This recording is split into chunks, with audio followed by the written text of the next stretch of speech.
जी बागपत से। राधे राधे महाराज जी।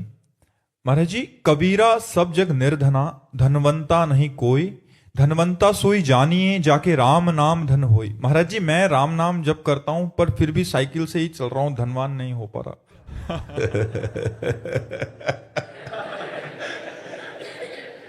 अभी कितना नाम जप कर पा रहे हो कि अभी तुम्हारी लौकिक दृष्टि बनी हुई है। कबीरदास जी लौकिक दृष्टि की बात कर रहे हैं क्या? लौकिक दृष्टि नहीं है, ये परमार्थिक दृष्टि है। देखो यहाँ फाइनल पे बात है।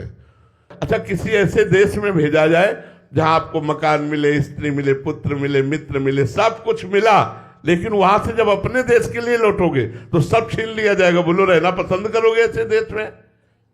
वो ये देश है मृत्यु लोक। यहां सब कुछ छीन लिया जाता है। जब मृत्यु आती है साथ क्या जाता है? नाम रूपी धन। उसी बात को कबीरदास जी कह रहे, कबीरा सब जग निर्धना, क्योंकि जब जाएगा तो सब छीन लिया जाएगा। धनवंता नहीं कोई। तो धनवंता कौन है? धनवंता सोई जानिए जाके राम नाम धन हो। क्योंकि जब वो जाएगा तो भगवान का नाम रूपी धन लेकर जाएगा, उसे कोई छीन नहीं सकता। हाँ, भगवान का भक्त हो सकता है उसकी चरण पादुका भी न हो सकता है उसके भोजन की भी समस्या हो, लेकिन वो सबसे बड़ा धनी, ब्रह्मा भी उसके समान नहीं धनी है जितना नाम जापक धनी है। अगर नाम जापक इन लौकिक वस्तुओं की चाह करेगा तो पूर्ण हो जाएगी। तुम्हारे तो साइकिल है यार, हमारे तो साइकिल भी नहीं थी। हमारे तो साइकिल भी नहीं थी। मांग के रोटी खाते थे, कई कई दिन भूखे भी रहे जीवन में। जब गोस्वामी तुलसीदास जी के सामने अकबर बादशाह ने ताज उतार के रखा तो गोस्वामी जी की आंखों में आंसू आ गए। तो निज जनों ने पूछा कि बादशाह प्रणाम कर रहा है, इस खुशी में आंसू आ गए? उन्होंने कहा नहीं, जब राम का नहीं था तो तुलसी को कौर मांगे नहीं मिलता था, आज राम का हूं तो बड़ा बड़ा बादशाह ताज उतार के रखता है। तो ये केवल भगवान के हो जाने पर है। तुम जपते रहो, हमारी बात पे विश्वास कर लो, तुम ऐसे धनी हो जाओगे जो लोक परलोक दोनों जगह तृप्त हो जाओगे। हमारी बात मान लो, पहले नाम जप करो, तुम्हारे पाप नष्ट हो। ये ही पाप नष्ट होंगे तो ये सब सुख सुविधाएं आपको घेर लेंगी। अगर भगवान का भरोसा है तो भैया अपने आप सब व्यवस्था होती है, अपने आप व्यवस्था होती है। आप अभी नाम जप करो, ये सोचो मत कि हम साइकिल से चलते हैं। नाम जप करो, आगे व्यवस्था हो जाएगी, बढ़िया हो जाएगी। ई पर लोग सकल सुख पावत, मेरी सो भैया कृष्ण गुण संचु। हमारे आचार्यों ने कहा है, जो भगवान का नाम जप करते हैं, भगवान की लीला चरित्रों में चित्त लगाते हैं, तो आज नहीं तो कल वो सुखी हो जाएंगे। कल हमारा जीवन क्या था, आज हमारा जीवन क्या है, दोनों को देख लीजिए। लेकिन हम वही है, हम वही है। परिवर्तन आप देख लीजिए, ये केवल भगवान की शरण की बात है। इसलिए सबसे प्रार्थना करते हैं, आप हमारी बात पर विश्वास कर लो, इधर उधर भटको मत, पाप आचरण मत करो और नाम जप करो। गुरु कृपा से आप देख लेना, एक दिन निहाल हो जाओगे। छोड़ना मत नाम जप करना, चाहे लाभ दिखाई दे चाहे ना दिखाई दे, एक दिन देखना निहाल हो जाओगे। जैसे हम आपको कह रहे हैं, ये तो आपको बाहरी बात है, आंतरिक बात है कि मुझे भगवान की कृपा प्राप्त हुई है, मुझे श्री जी की कृपा प्राप्त हुई, जो हम तुम्हें बता नहीं सकते। लोक और परलोक दोनों हमारी जेब में है, दोनों हमारे हृदय में आनंद प्रदान कर रहे हैं। इसलिए विश्वास कीजिए, खूब नाम जप कीजिए। ऋषभ अग्रवाल जी, वाराणसी से। राधे राधे महाराज जी। महाराज जी, आपके चरणों में कोटि कोटि प्रणाम। महाराज जी, राजी हैं हम उसी में जिसमें तेरी रजा है। महाराज जी, ये भाव श्री जी के लिए अपने हृदय में कैसे प्रकट हो? क्योंकि सुख में तो ये भाव रहता है, परंतु दुख में। अरे यहाँ सुख दुख की बात थोड़ी है। राजी हैं हम उसी में जिसमें तेरी रजा है, ये बहुत बड़ी स्थिति है। ये स्थिति है, ये कोई बुद्धिगत सोच नहीं है। बुद्धिगत सोच में इतनी सामर्थ्य नहीं है कि हम राजी हैं उसी में जिसमें तेरी रजा है। ये स्थिति है जब मैं का पूर्ण रूप से प्रभु में समर्पण हो जाता है। जैसे गोपीजन कहती हैं, कान भय प्राण में, प्राण भय कान में, सखी ही में न जान परे कान है कि प्राण है। प्राण हमारे कृष्णाकार हो गए, मानो कृष्ण ही प्राण हो गए। अब जो राजीपना है, जैसे श्री गुरु अर्जुन देव जी कहते, तेरा किया मीठा लागे। जैसे हरिवंश महाप्रभु कहते, जोई जोई प्यारो करे सोई मोहि भावे।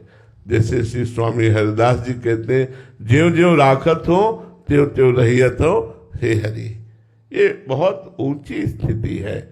जब अहम का समर्पण हो जाता है, जीवत्व भाव नष्ट हो जाता है, केवल कृष्णाकार वृत्ति, तब हम उसी में प्रसन्न रहते हैं जो हमारे प्रभु का विधान रहता है।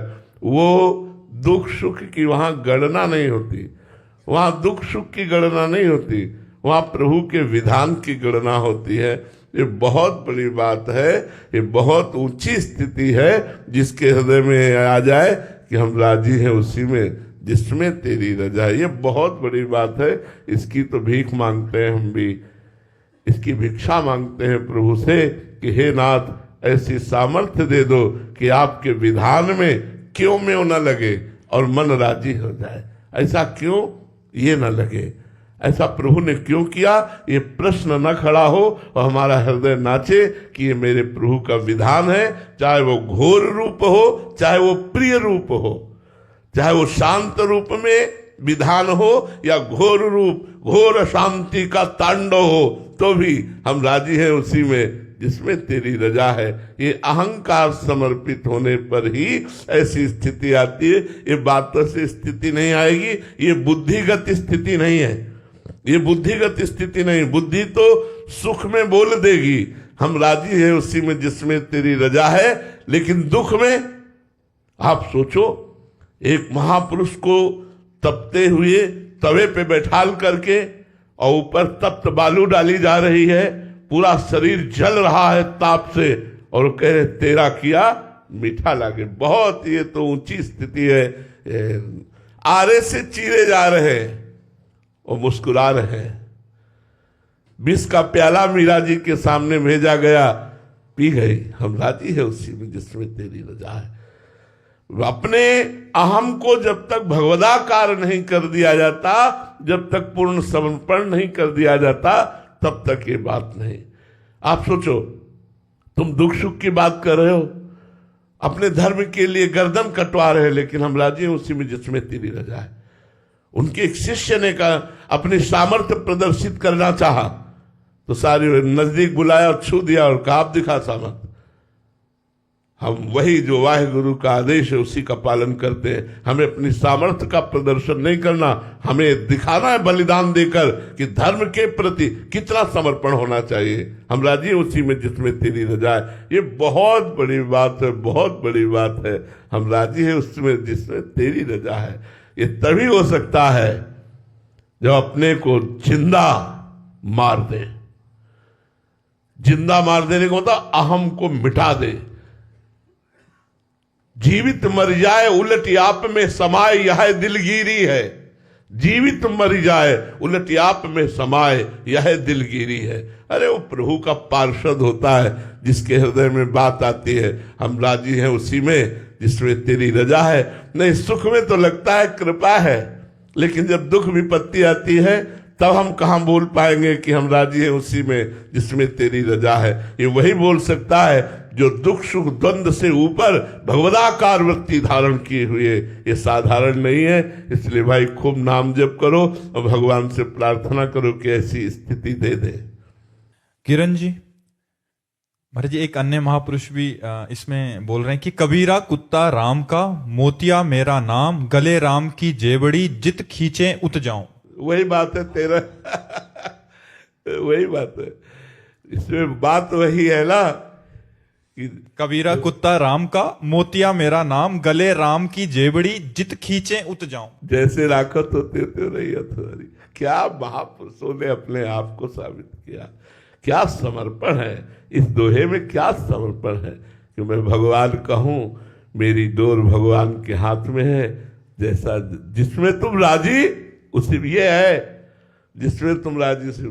मैं भगवान का दास हूं, मैं भगवान का सेवक हूं, भगवान जैसे जहां जो चाहते हैं वैसे जाता हूं, जित खींचते हैं वैसे। क्या जोर की बात है महाराज जी, क्या रस के संबंध में तो अलग अलग हो सकता है महाराज जी, स्थिति क्या सारे महापुरुषों की सिद्धांत की स्थिति एक ही होती है? सिद्धांत की स्थिति तो एक होती, रस का रसास्वादन अलग अलग होता है, लेकिन सिद्धांत में सिद्ध एक ही होते। सब द्वंद्व विमुक्ता होते, सब त्रिगुणातीत होते, सब कालातीत होते, सबकी स्थिति एक होती, उसका रसास्वादन अलग अलग होता है महाराज जी। क्योंकि हर एक में यही समझ आता है कि वो सामने वाले प्रभु को देख रहे हैं कि मतलब अब हृदय इतना द्रवित हो गया है सुन करके कि कबीरा कुत्ता राम का, मोतिया मेरा नाम, गले राम की जेबड़ी, जित खींचे उत जाऊं। क्या बात है, क्या बलिहार है, बलिहार है। बस इतना ही तो बात है, इतना ही तो बात आली है, साधना से इतनी बात आली है। मैं राम का, और जिधर भगवान मुझे ले जाना चाहते मैं उधर जाता हूँ। मेरा कोई अधिकार नहीं, मैं भगवान का हूँ, जहाँ भगवान जैसे चाहे।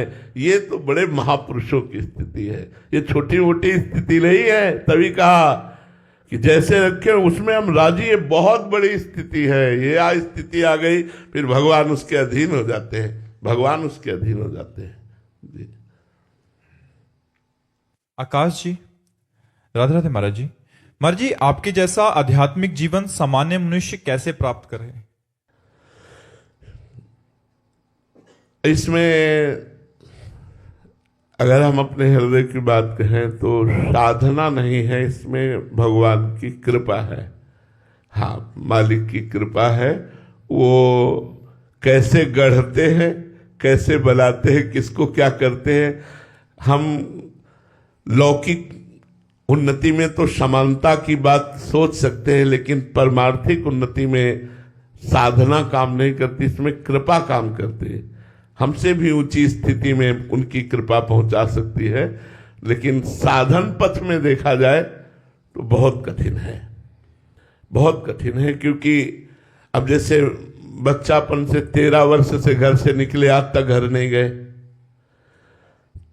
नाना प्रकार के कष्ट परमार्थ मार्ग में सहते हुए, मान अपमान सुख दुख लाभ हानि सब जो भी जैसा, तो हमारे जैसा बनना किसी साधन से नहीं हो सकता, ये कृपा से हो सकता है।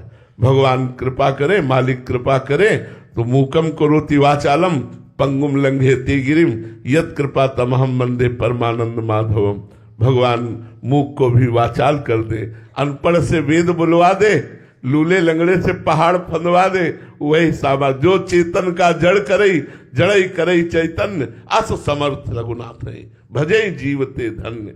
जो मस्कई करे बिरंची अज, ब्रह्मा को मच्छर बना दे, मच्छर को ब्रह्मा बना दे, ये उनकी सामर्थ्य से है, ये साधना से नहीं है, ये कृपा से ही है। सुमन जी, हनुमानगढ़ से। राधे राधे महाराज जी। गुरुदेव, जिस प्रकार भगवत गीता जी में कर्म योग का मार्ग निष्काम भाव से शास्त्र विहित कर्तव्य कर्म करते हुए हर परिस्थिति में सम रहना बताया है, उसी प्रकार भक्ति योग और ज्ञान योग का मार्ग क्या है महाराज जी? भक्ति योग में समस्त कर्म भगवान को समर्पित करते हुए, उनके फल की आकांक्षा न रखते हुए, एकमात्र भगवान की प्रसन्नता, जैसे उसमें कर्मयोग में समता, भक्ति योग में ममता, भगवान के चरणों में प्रबल ममता। भक्ति का स्वरूप क्या है? सबकी ममता ताग बटोरी, मम पद मनहि बांधे बर डोरी। प्यारी जू और प्यारे जू के चरणों में अनन्य ममता, समता सब संसार में, ममता नित्य विहार में। जिसकी ममता प्रिया प्रीतम में है वो भक्ति की चरम अवस्था का साधक है। और ज्ञान जिसमें द्वैत का नाश हो गया है, मैं के सिवा कोई नहीं है, वही मैं ब्रह्म हूं, ऐसा जिसको अनुभव है वो ज्ञान। और संपूर्ण संसार में समता का भाव रखते हुए निष्काम भाव से कर्म करना, कर्मयोग। संपूर्ण संसार में अपने प्रभु का भाव रखते हुए प्रभु की प्रसन्नता के लिए कृष्णार्पणम मस्तु, ऐसा कर्म करना। और सर्वतो भावेन, कहीं ममता न रह जाना, एकमात्र प्रभु की ममता, चरणारविंद में, नाम में, रूप में, लीला में, ये भक्ति। भक्ति अनन्य ममता। ज्ञान एकमात्र मैं ही मैं हूं, दूसरा कोई नहीं।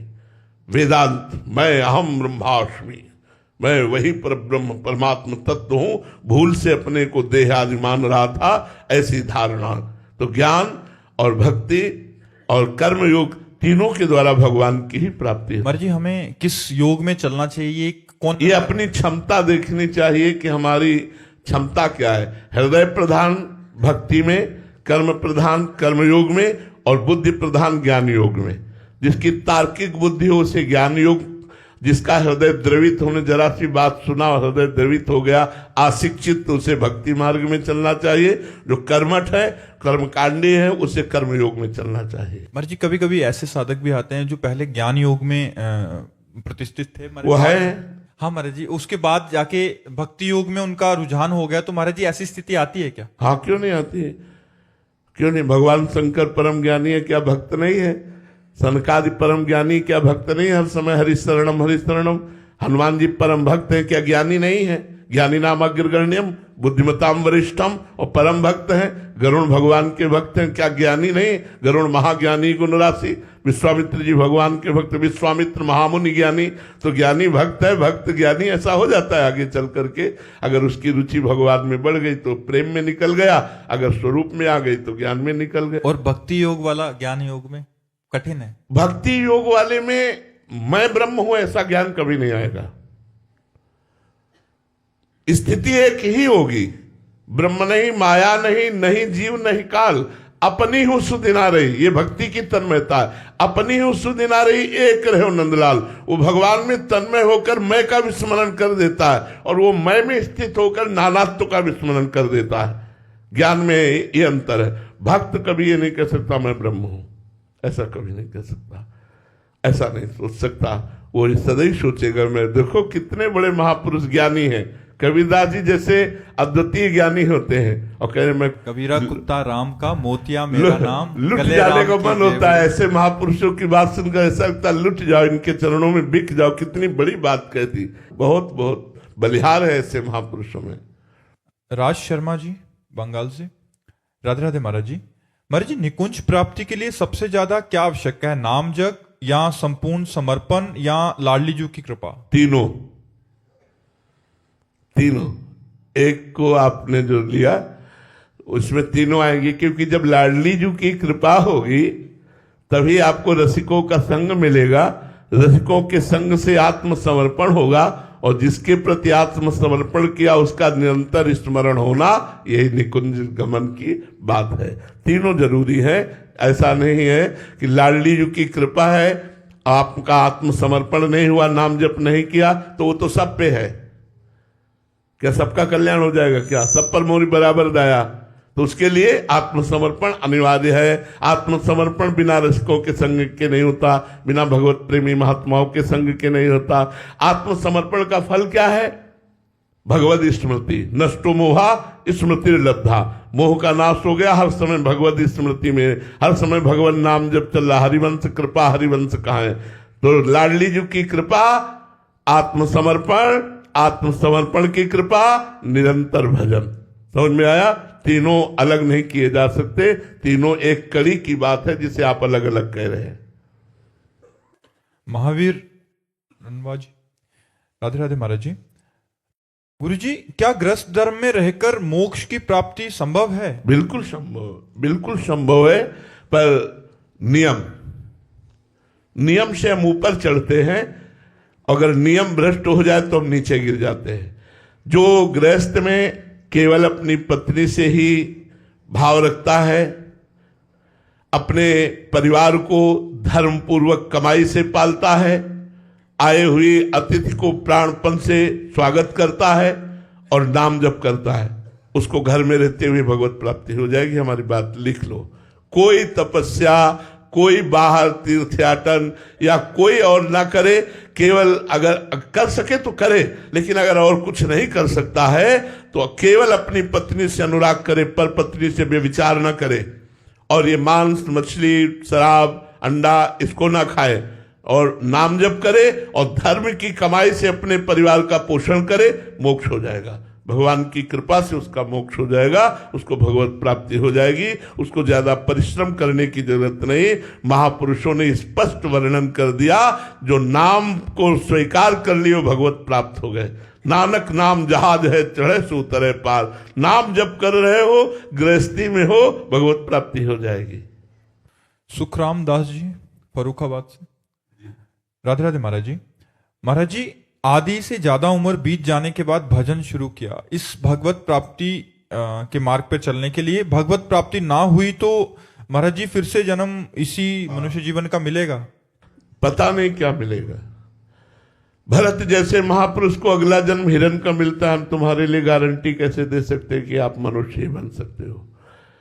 भरत जैसे महापुरुष को अगला जन्म हिरण का प्राप्त हुआ, चूक हो गई, हिरण पर ममता हो गई, तो अपने को कैसे कह सकते, पता नहीं क्या बनना पड़े। हाँ, एक गारंटी